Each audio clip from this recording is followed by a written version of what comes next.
Hello everyone, thank you very much for taking the time to join in. After my last post a couple of days ago, I got lots of emails with lots of questions, so yes, that post a couple of days ago wasn't very beginner friendly. So what we'll do, we'll make an infographic and I'll take you through it step by step. There's a link in the description to download this project file. We have a slider here ready to go. In this group, you'll just see a shape. It's got a height of 1200, so the important thing here is that the anchor point is set to the bottom. Now I've got my numeric here, and I have this group with the number generator linked to the top edge of our graphics. So when the scale of the graphic runs from 0 to 100, our generator, numbers generator, is going to ride that. Okay, so from here, yes, I'm just going to freestyle this, so please bear with me if I make mistakes and have to backtrack. Let's add a group here. I'm going to call this the speed driver, which is just my name for it. Let's turn this group off for now. Okay, so in here, I'm just going to add a Bezier path. Now, there's lots of different ways to do this. I'm showing you one of the ways to exploit a motion path behavior. So yes, lots of emails, lots of you tried it yourself and got stuck on this. So the deal is that you got to make sure point 1 is at 0 and point 2 is at 100. And I'm going to give it a color. I like to use orange and blue because they clash and they're easy to see. I'm going to call this the path source and value path. Okay, so just by default, the way we set this line up, am I centered? Yeah, I'm centered. Okay, so the anchor point is naturally at center. So we're going to take this X scale and put that onto our slider straight away. So that, yep. Okay, let's redo that. See that I'm just grabbing the value and dragging it to the slider. You can go through the menus. This is pretty cool because, you know, you can actually group select multiple parameters and drag them to the slider. Thanks to, who did I learn that from? Izzy video. I'll put a link in the description. That's a really helpful tip. Okay, so yeah, we can just drag, and at 0, we want this to be at 0. Okay, so there we go. All right, next step. Just going to grab another line. The shape layer that you use is completely arbitrary. It could be anything. The important thing is that it has an anchor point. This is what's going to give us our position value. I like to use, when I build templates, thin layers or one horizontal. Of course, if it's a horizontal, I want to use a vertical so I can see what's happening. The position, everything is arbitrary. Only the X position matters. I'll just bring the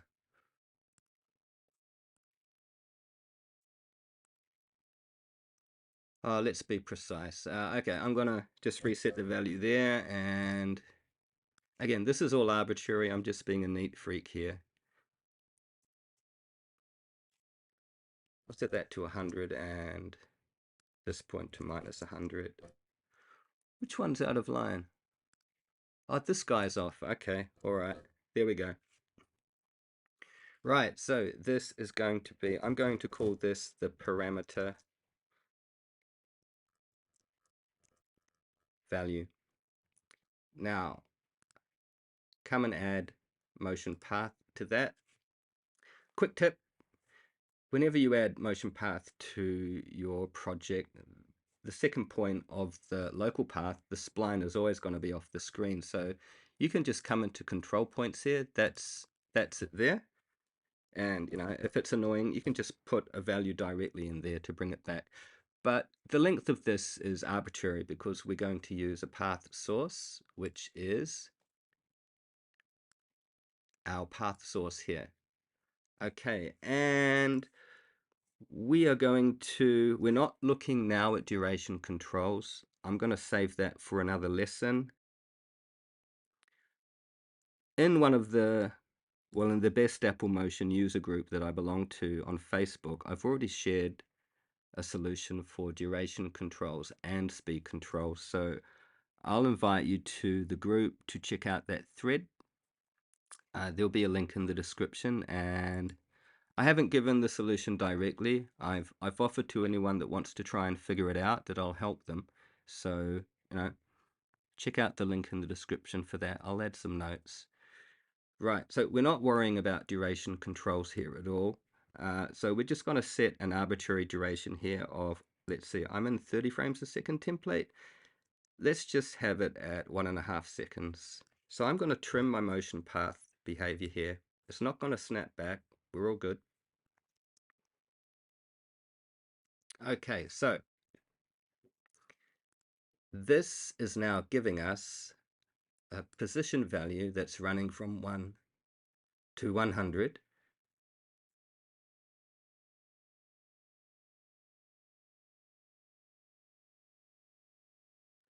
And it's this value that I'm now going to send to, I'm going to turn this graphic back on.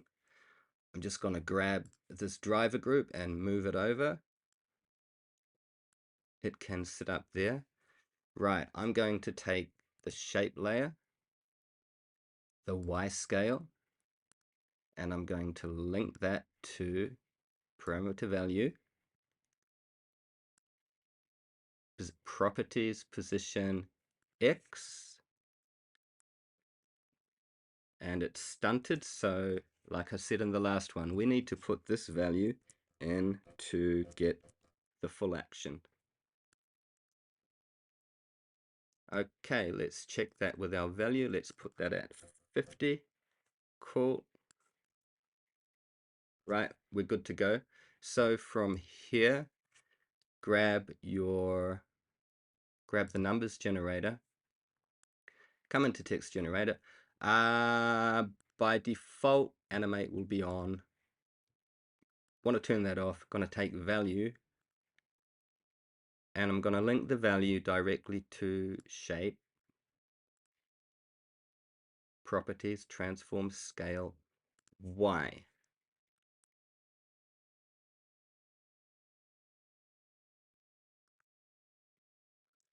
Right, why is that? Oh, because I've got my values.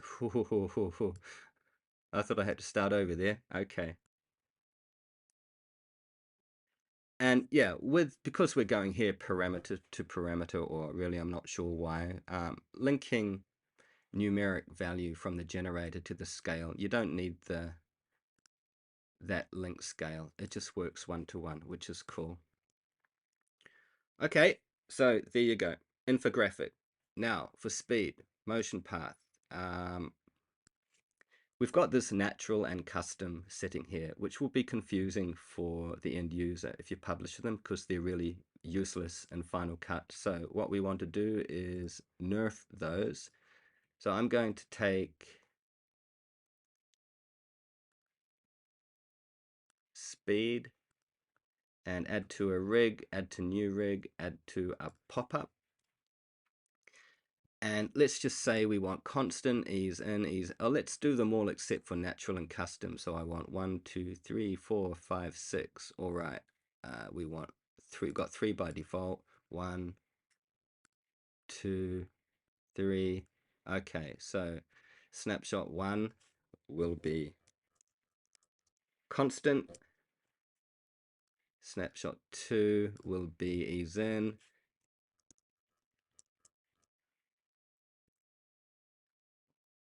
snapshot 3 will be ease out.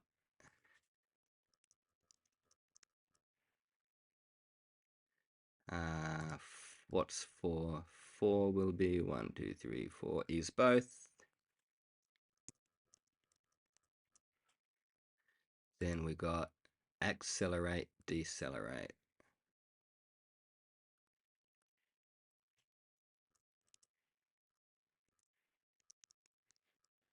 Accelerate.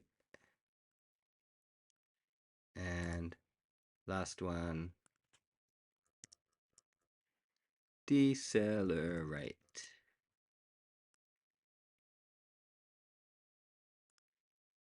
Okay, quick check, constant, ease in, ease out, ease both, accelerate, decelerate. All right.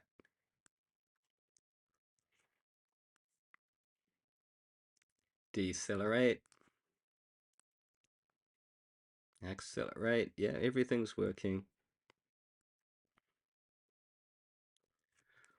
Okay, so that's what we can do for something like a building.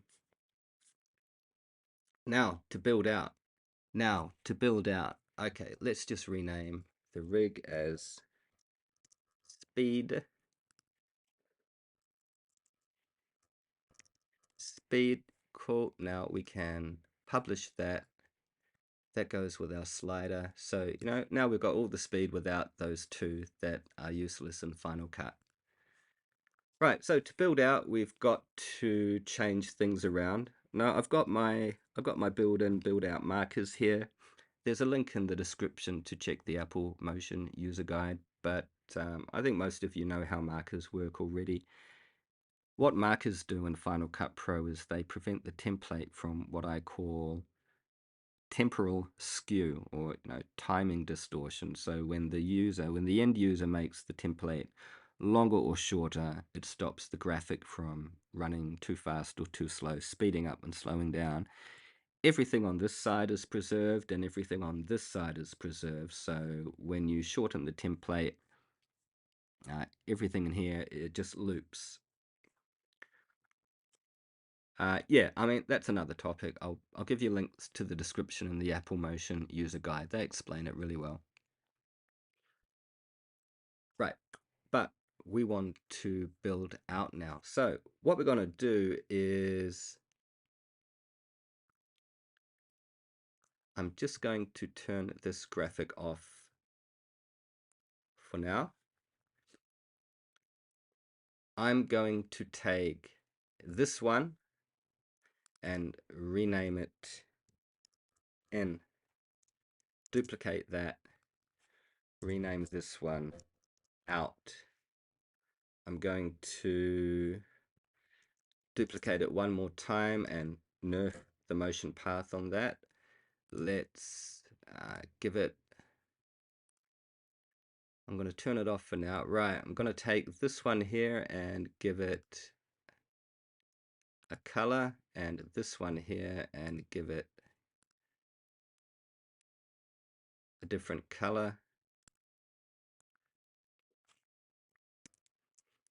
Okay, this motion path I'm going to send to the end and put that into reverse mode.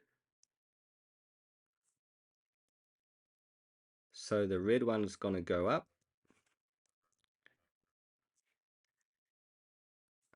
The red one's going to ride up, and then the blue one is going to come back in reverse. Now, I'll turn this one back on.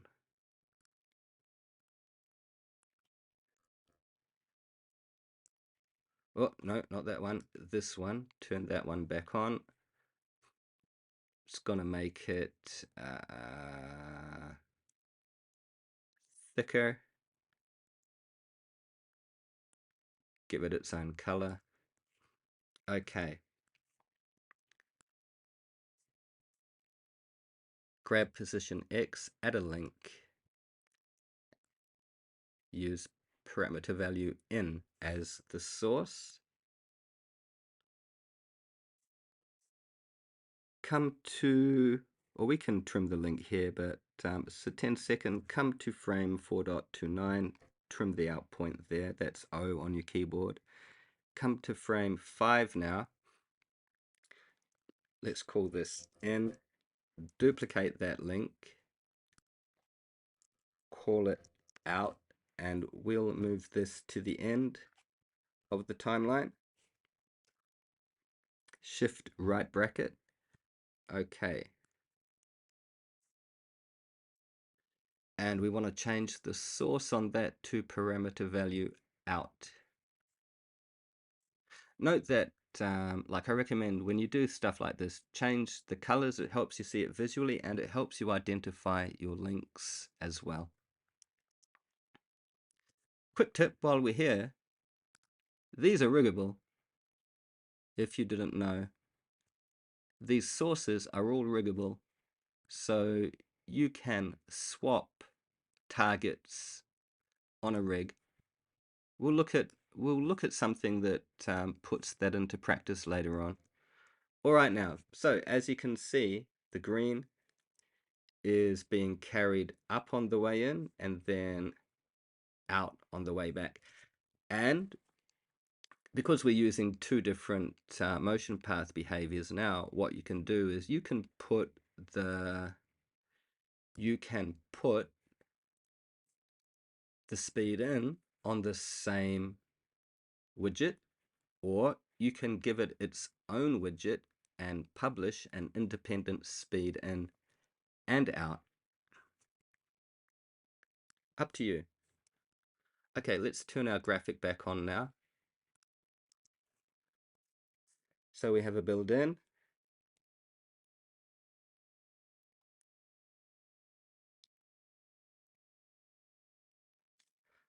Okay. I have not finished with the links. So what are we doing here? We've got numbers. All right, this scale, we want to swap the source to this one. And I'm going to call this driver parameter main. So I think now if we update the source, we have our build-in.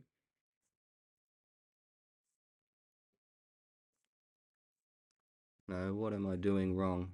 All right, I said I was going to freestyle this, so where are we at? Oh, that's my numbers link. Okay, that's what I did wrong there. Numbers link stays on the scale.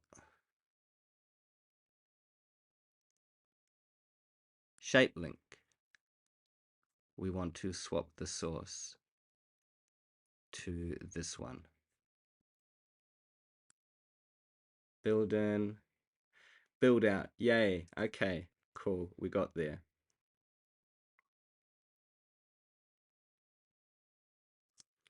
All right, so yeah, okay, I think we're done with that. So hopefully that gives you a better idea of how it's done. Yes, the main thing is that with your path source, that the point runs from 0 to 100. All right. I'm using scale here. There is another option. I'll just jump in quickly and show you that. Okay, so in this project file, it's the same one I used to demonstrate the principle in the last post. Here is the driver. Right here it is moving from 0 to 100. And here is the value source, but this time, rather than do the scale, I have 0.1 and 0.2 on the point track behavior. 0.2 position is on the slider. So here it is 0.2. When we go to the slider, that is